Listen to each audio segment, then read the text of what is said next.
Have you ever had one of those moments where it just seemed like everything was right with the world?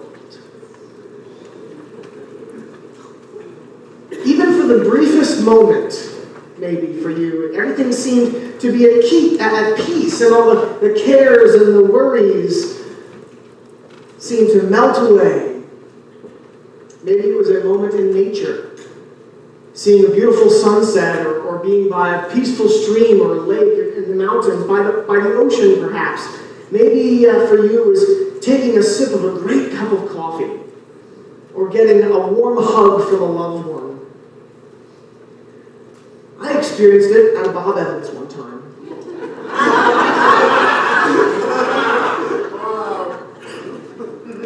It wasn't the only time I've experienced it. I've had more spiritual experiences of this. But when I was a teenager, my family was on a vacation somewhere. We were in the van. You know, I come from a family of 10 kids, so we have a 15-passenger van with a trailer on the back with our luggage in it. And we're traveling, and everyone's crammed together. And it's a long drive, hours and hours on the road, and we were all tired and hungry, and we pulled over at Bob Evans, and I got pancakes with butter and syrup on them, and I was convinced in that meal that it was the best pancakes that I'd ever had in my entire life. Maybe the best meal that I had ever had. It was just the right combination of hunger and tiredness and whatever else, and I told everyone from then on that Bob Evans was my favorite restaurant, until my grandfather took me there for my birthday a year or two later, and I was like, you know, it's not as good as I remember it being. Something's changed. That sense, that little glimpse of everything being right with the world is actually at the heart of the biblical concept of Sabbath. And that's what we're going to be talking about over the next 2 weeks, today and then next Sunday as well. We're talking about the principle in the Bible, in the Scriptures, of Sabbath. What does it mean? What is this idea all about? Maybe you haven't experienced anything like that sense that all is right with the world. Maybe you haven't experienced it in a long, long time. If so, and even if not, God is inviting you into that kind of realization today. We're going to see how in His Word this morning. But first, I want to sort of, before we dig into the passage that I've chosen to do this, which is Deuteronomy chapter 5, you can turn there ahead of time. Actually, don't bother turning there yet. Turn to Genesis chapter 1 first. Because that's where we need to go first. This is kind of a prelude to this whole idea of Sabbath. When God brought the Israelites out of Egypt, out of slavery in Egypt, He established a covenant relationship, a promise with them. And He gave them the law to say, this is what our relationship is going to look like. If you're going to live in relationship with me, this is what it has to look like. So He gave them the 10 Commandments. And in those 10 Commandments, one of the commandments was to observe the Sabbath. Why? Well, it goes back all the way to Genesis chapter 1. That's why we have to start there. Why did God rest? Let me read for us out of Genesis chapter 1. I'm just going to begin with the very last verse of chapter 1 and then into the beginning of chapter 2.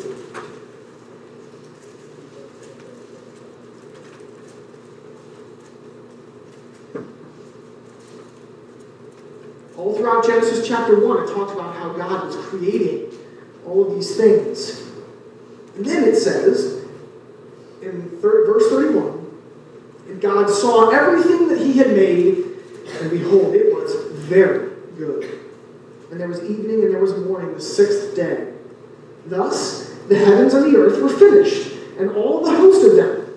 And on the seventh day, God finished His work that He had done, and He rested on the seventh day from all the work that He had done. So God blessed the seventh day and made it holy, because on it God rested from all His work that He had done in creation. Why did God rest? on the seventh day of creation. Was he tired? No. The Bible tells us that God doesn't get tired. He doesn't need sleep. We find that in Psalm 121, verse 4. He doesn't need to slumber or sleep. Why? Well, think about what he had just completed. You saw that word completed in there.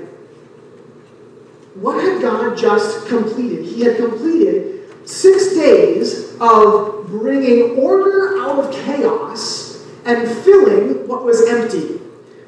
If you look back at the beginning, in chapter 1, verse 2, it says, when God created the heavens and the earth was without form and void.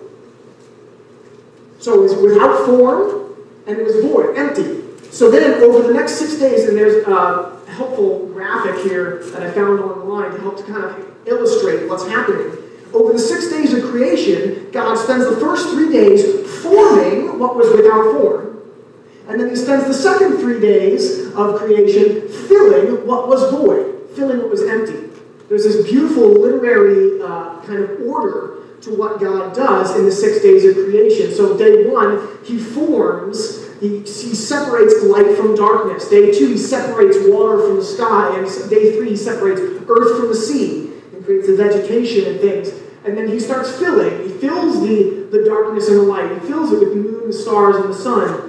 On the 5th day, he fills the sky and the sea with birds and fish. And then on day 6, he creates the land creatures. He fills the land that he had separated from the water. And so then on day 7, what is left to be done? God has created a world in which all is right. Right? It says there, at the end of it, God saw everything he had made, and it wasn't like, meh, it's all right. It was very good. There was nothing left to be done. All was right with the world. And so, God rested. The 7th day is that picture of paradise. It is a picture of the world as it's meant to be. It is God resting from the work of bringing order out of chaos, resting from the work of filling what is void. All was truly right with the world. Paradise was achieved, in other words. But it didn't stay that way, did it? We see in chapter 3 that mankind, the creatures that God had created to be his image bearers in this perfect creation, the people, man and wife that God had created to live in perfect relationship with each other, in perfect relationship with him, and displaying his authority and creative power over the world, they turned against him. And they said, we want to be our own God. They listened to the serpent who tempted them and said, God's holding out on you. He knows that you could be like him. You could be as powerful as him if you would just eat this fruit. You would know good from evil. And they listened to the serpent. And now ever since then, God has been about his redemptive work of recreating what he has done, what he had done at the beginning. If you look at the book of Revelation, and you look at the very end of the book of Revelation, the end of the story, you see a lot of the same elements that you find in the Garden of Eden, in the book of Genesis. You see a tree of life, and a river that runs out from the throne of God. All these kind of different things. And it's a picture of God is right now in this broken world, this world in which everything is not right. God is at the work of remaking, of redeeming the creation. And in the process of that story, this big story through all of history, God calls apart a people to himself. It begins with the family of Abraham, the Israelite nation. And he says, you are going to be my representatives to the world in the way that Adam and Eve failed to be. You are going to represent my redeeming love And he establishes this covenant with them, and part of his command in this covenant is to say, you need to, one day out of every 7, you need to set aside that day as a Sabbath day. You are to do the thing that I did in the 10 days of creation when I completed the work of creation and I rested. I want you to act that out every single week as a picture. A picture of what? Well, there's a couple of things going on, and we're going to talk about them over these next 2 weeks. Really, God is having his people set aside one day in 7 to do 2 things. First of all, it sets a healthy rhythm for their lives. It's a healthy rhythm that says, God will provide for us. We don't need to be striving and doing everything day after day after day. We can take a day to rest in God's gracious provision for us. But then secondly, it would serve as a reminder that he had saved them as a people and he had set them apart. And that's what we're going to look at today in part 1, looking at Deuteronomy. You see, there's 2 places in the Old Testament where the 10 Commandments are listed, where this command to observe the Sabbath is listed in the 10 Commandments. One is here in Deuteronomy chapter 5, but actually the first place it's listed is Exodus chapter 20. And in each of those passages, there's a little bit of a different reason given as to why the people ought to observe the Sabbath. We're looking at one of them today, and it has to do with redemption, setting apart. As we look at this Deuteronomy passage today, we're going to think about the basis for the Sabbath principle and what God has done in securing Sabbath rest for us. Next week, we'll take a look at the Exodus passage to see how we today can and should benefit from exercising rhythms of Sabbath that God has established for our good. So let me begin, or continue beginning, I should say, by reading Deuteronomy chapter 5, beginning with verse 12. He says, observe the Sabbath day to keep it holy, as the Lord your God commanded you. 6 days you shall labor and do all your work, but the 7th day is a Sabbath to the Lord your God. On it you shall not do any work, you or your son or your daughter or your male servant or your female servant or your ox or your donkey or any of your livestock or the sojourner who is within your gates. Why? So that your male servant and female servant may rest just as well as you.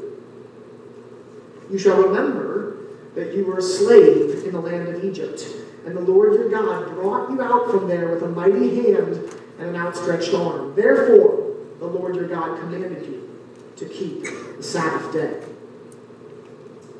What do we learn about Sabbath from this record here in Deuteronomy chapter 5? The first thing that we learn is that it is about rest. Sabbath is about rest. And like I said before, we're going to talk more next week about the sort of practical rhythms of rest for us today. But we have to point out, first and foremost, that wherever you go in the Bible to read about Sabbath, it was and is about resting. Look at the end of chapter 14, verse 14. So that your male servant and female servant may rest as well as you. But it's in this passage here, it's drawing out not just the fact of rest, but notice who is resting.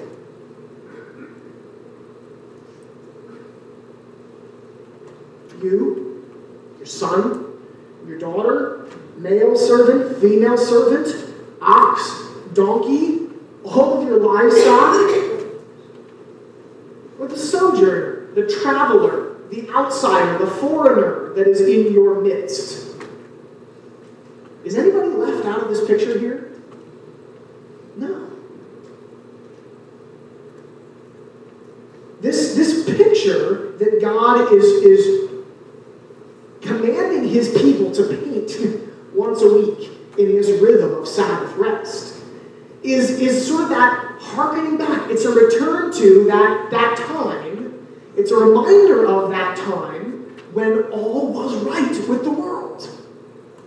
And all of creation could rest in what God had done. God himself rested on that seventh day.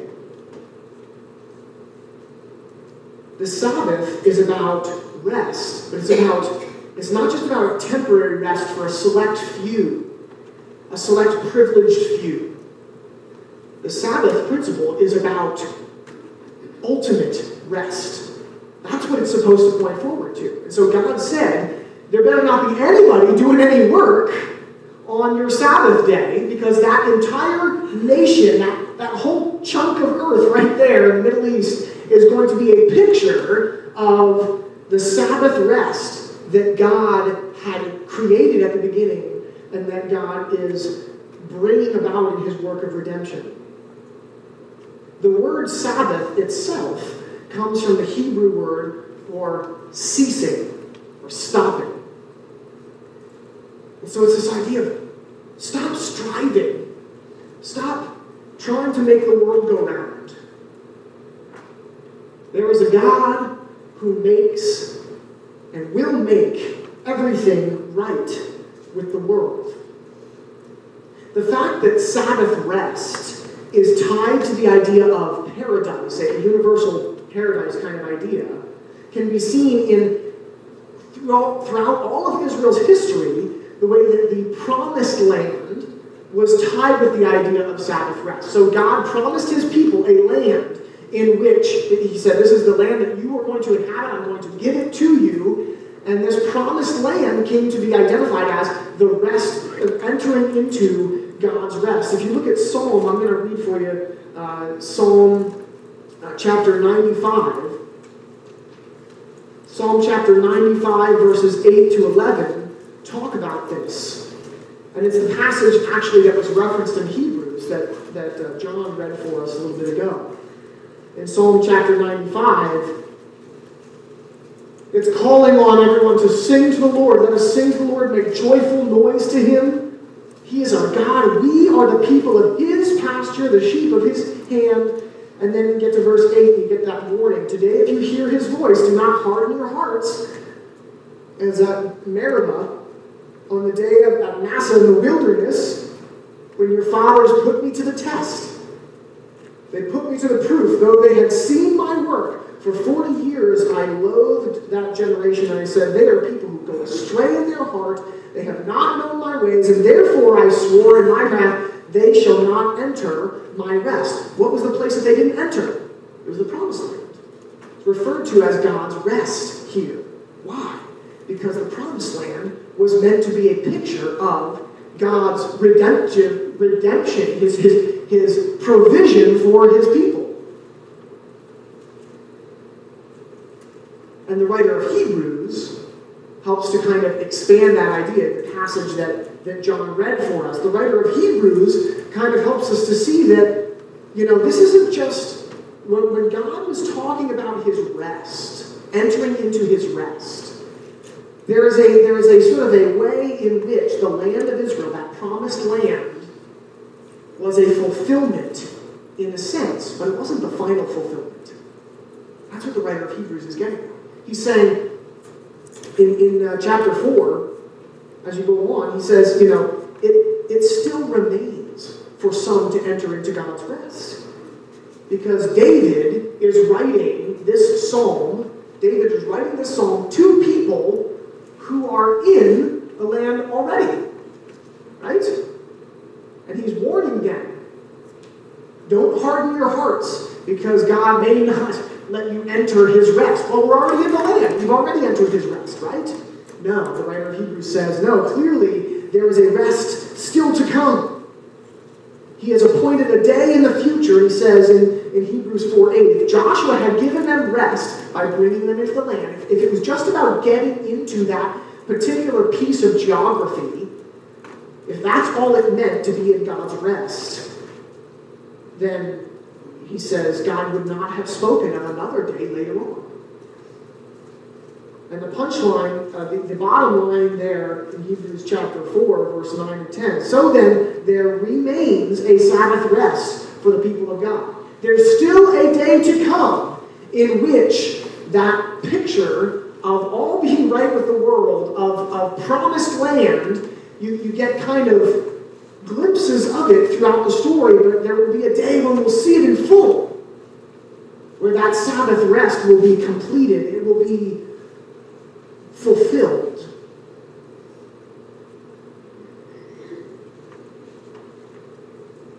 Sabbath rest and being in the land of Israel for the children of Israel, when they talked about entering into God's rest, that's a picture that points us forward to ultimate rest. Isn't it beautiful that God wants his people to live in patterns where their mind is regularly turned toward the fact that he is going to make everything right with the world again? God wants us to be regularly reminded of that. And so he commands, observe the Sabbath. Rest. Stop. Because you need to stop long enough to be reminded that this is not all there is. This striving to, make money, provide for yourself, whatever, even doing good things. It's not just like, this isn't talking about, stop sinning for this one day. Like, fighting against our sin nature is something that we're supposed to be doing each and every day, right? That's not what it's talking about. It's talking about stopping the natural, good, right work that we do in this life. We stop to recognize that our God is a redeeming God who will bring about in full someday heaven on earth. New heavens and new earth that John saw in a vision descending out of heaven. Is this how we view our day of rest? Ask yourself, does my week include a day where I stop my regular whatever, my striving to bring order out of chaos, my striving to fill what is empty, to stop it long enough to turn my attention to the God who made everything perfect and who one day will make it perfect again? That's what we're invited into with this command for Sabbath. A recognition of who God is. Sabbath is about rest. Ultimate rest. And our temporary rest in the moment points us forward to that. But it's not just about rest. We have to ask, how is it possible? How is it possible that we could even be a part of that ultimate rest that God points us forward to? And God's explanation here in Deuteronomy chapter 5 of why the people should observe the Sabbath sheds some light on this issue. Look at verse 15, back in Deuteronomy chapter 5. He says, "You shall remember that you were a slave in the land of Egypt, and the Lord your God brought you out from there with a mighty hand and an outstretched arm. Therefore, the Lord your God commanded you to keep the Sabbath day." Why? Not just because I know you need a break. No, because you need to remember what I have done for you. I have made it possible for you to enjoy this kind of rest. I have redeemed you out of slavery. And I have set you aside. I've set you apart. You are my people. And you need to remember what I have done in securing this Sabbath rest for you. Sabbath is about redemption. It's about rest. It's about redemption as well. God commands them to rest. Why? So that they can remember. You shall remember what I did for you. Sabbath wasn't just a day to celebrate God's blessings and to look forward to the day when he would make the whole world right again. It was and is a day to remember all that God has done in restoring his people, redeeming his people, restoring us to himself.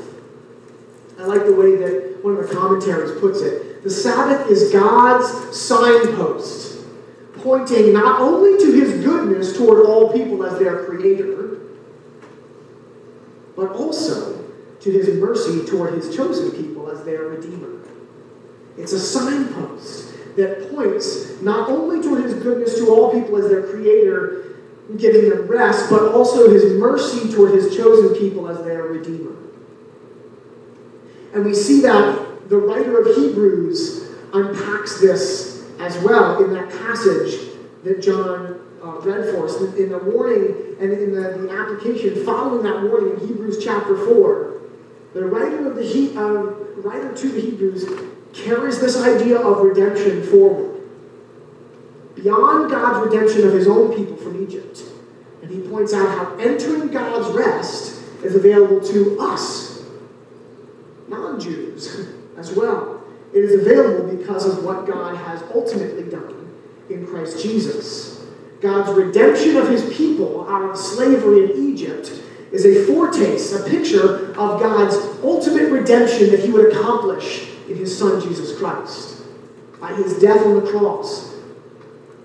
And so, the writer of the Hebrews says that entering God's rest requires us to believe, to trust in Jesus. It says, verse 3, we who have believed enter that rest. It wasn't just the people who were in the bloodline of Israel that entered into God's rest. In fact, people in the bloodline failed to enter into even the temporary rest of the promised land, right? Because they rebelled, and so then God made them wander in the wilderness until that whole generation died off. The writer to the Hebrews says, they did not enter because of unbelief.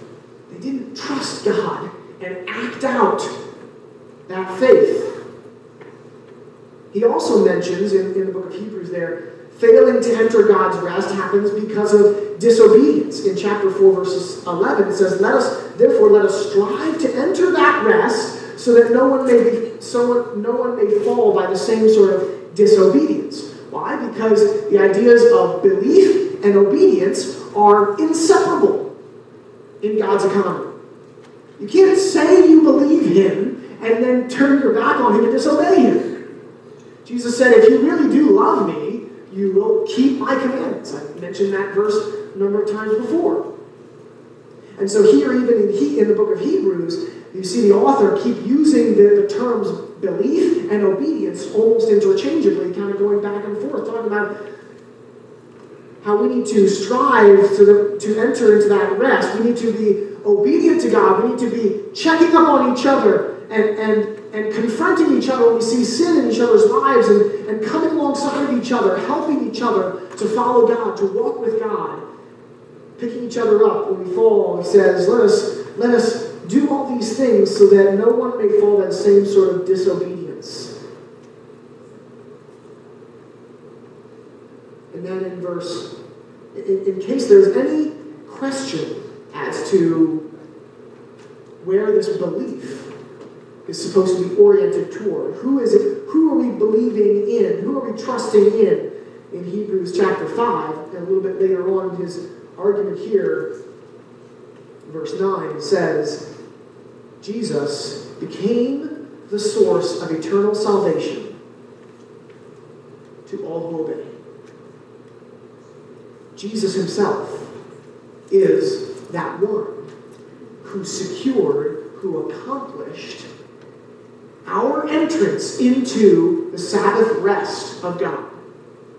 We have hope to enter into that place where all is right with the world again. We have hope because of what Jesus has done for us, rescuing us from our slavery to sin, as Paul talks about in Romans.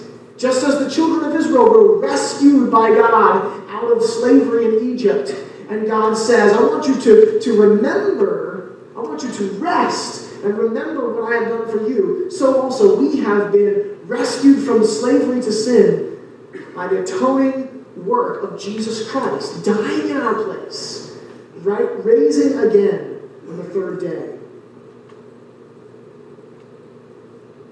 This is why Jesus, in the New Testament, as his disciples are going through the fields, picking grains of heads of grain out of the field, the Pharisees say, you're breaking the Sabbath. Jesus, you're supposed to be this great teacher. You should know better than anybody that you're not allowed, you're supposed to be resting, you're not allowed to go picking heads of grain in the fields. And Jesus' response to them is, I'm the Lord over the Sabbath. The Sabbath is not about these particular rules, and if you do X, Y, or Z, or you walk too many steps, or whatever it is, then you are, somehow you are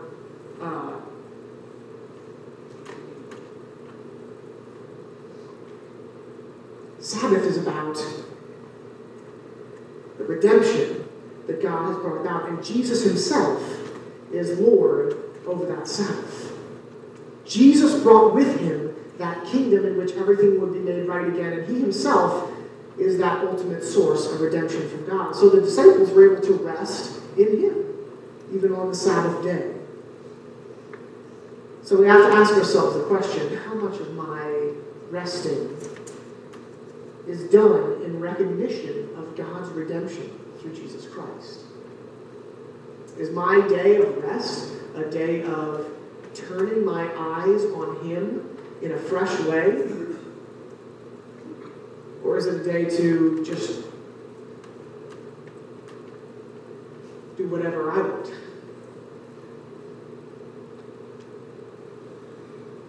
Are my Sabbath habits oriented toward myself or toward my Redeemer?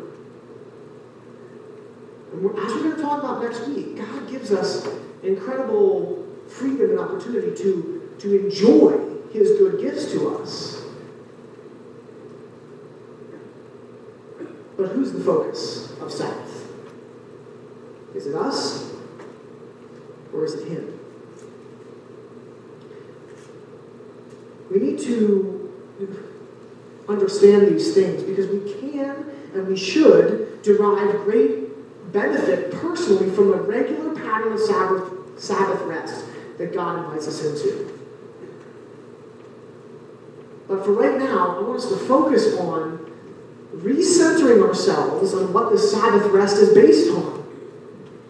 What do we do with this? How do we proceed from here? And I'm putting it this way. We need to be focusing on the eternal rest that God has accomplished for us in Christ. Sabbath is a command. And we need to be following it by looking to Christ, resting in him.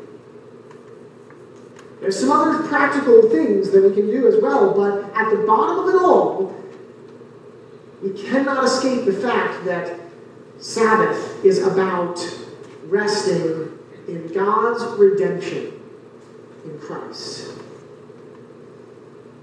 How might you be tempted to keep striving from day to day? Keep striving perhaps for your own salvation. Maybe for you, going to church on your day of rest is another way of getting those brownie points with God.